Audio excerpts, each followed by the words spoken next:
Welcome back in, everybody, to Coca-Cola Red Zone Overtime, powered by 12 Point Logistics, right here on the Top Monster 102.3. And final score from our Center for Sports Medicine and Orthopedics game of the week: Cleveland gets the win over Bradley Central tonight, 14-13. We'll bring him in, and that is Blue Raider head coach Chandler Tygard. And Coach, just the way you drew it up, huh? Yeah, something like that. But happy to get the win.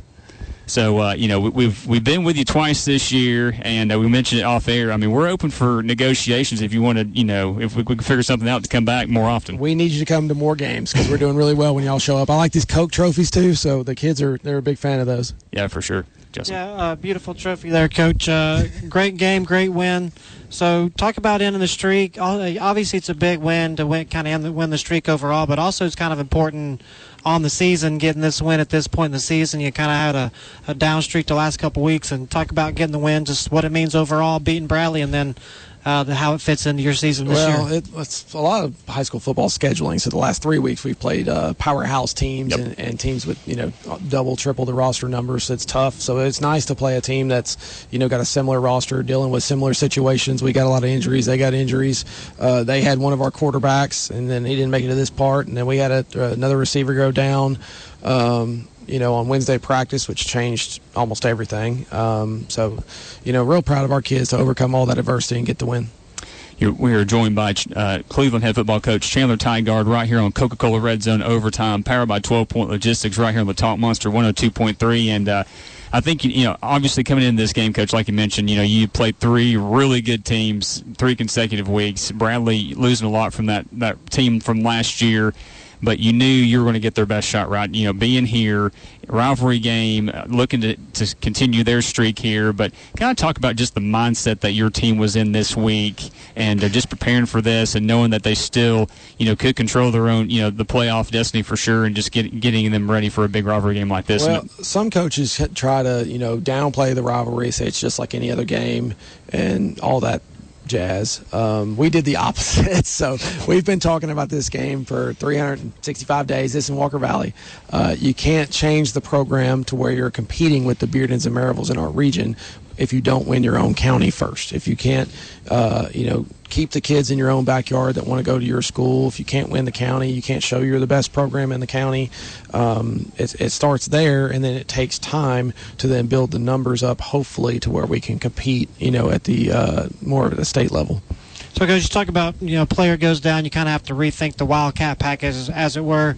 Talk a little bit about what's your first kind of reaction as a staff when you think we got to rethink a whole phase of our offense. Then talk about the big man. We just had AJ up here. Talk about him with the ball in his hand. We were pretty impressed with his moves. And this play down here, he was breaking ankles. He was running over players.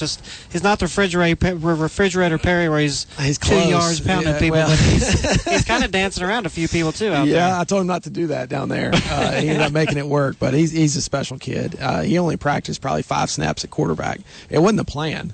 It just, we had a feeling that he was going to be really tough to tackle, and if we were going to go down, it was going to be with, typically be with Braden, Isaiah, and AJ. And so Braden's out, and so now you've lost not only Jan Smith, one of our best deep ball receivers, Sawyer Boyd, one of our tight ends, our best pass receiving tight end, and now Braden.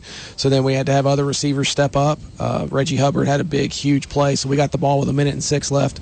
In the first half to drive the field and score. That was huge because they had the ball to start the second half. We made a great kick to recover an onside kick on their 10-yard line, or 1-yard line really, and then we fumbled the ball the next play. So our kids showed nerves in the first half for sure. Isaiah wasn't necessarily on from the very start, or the O-line, and even the quarterbacks, like you can see their hands shaking, when they're about to take the snap. So a lot of that is the 9-year streak, and that's in the back of your mind, and we talked about it. But all you got to do is win one, and then that changes the streak another direction quickly. Well, like you said, you got the win at home against Walker Valley earlier this year.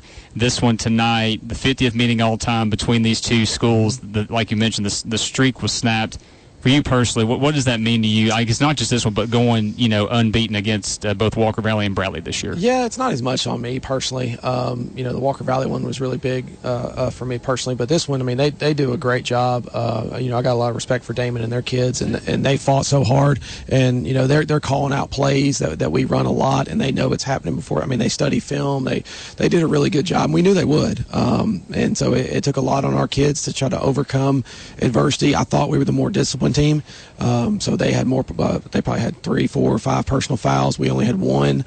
And then here at the end to get them on the shift that we did, all of last year, that they've practiced that, and then that got us the first down to secure the win. That part was pretty neat. So I want to ask you this. We've talked when we did our X Spaces last year after these games, and what's the post-game ritual like for you as a head coach? I know you got family at home, so I'm not sure a lot of time with that. But what's on the agenda for the Tygards on the Friday? You got your favorite beverages, and usually I'm pretty chill though. I just go home and I'm hanging out. I stay up because I'm always wired. Some of my coaches, they'll go do something, but no, I mean I just pretty much already I flush it and I move on to HVA and then first round of the playoffs. There you go.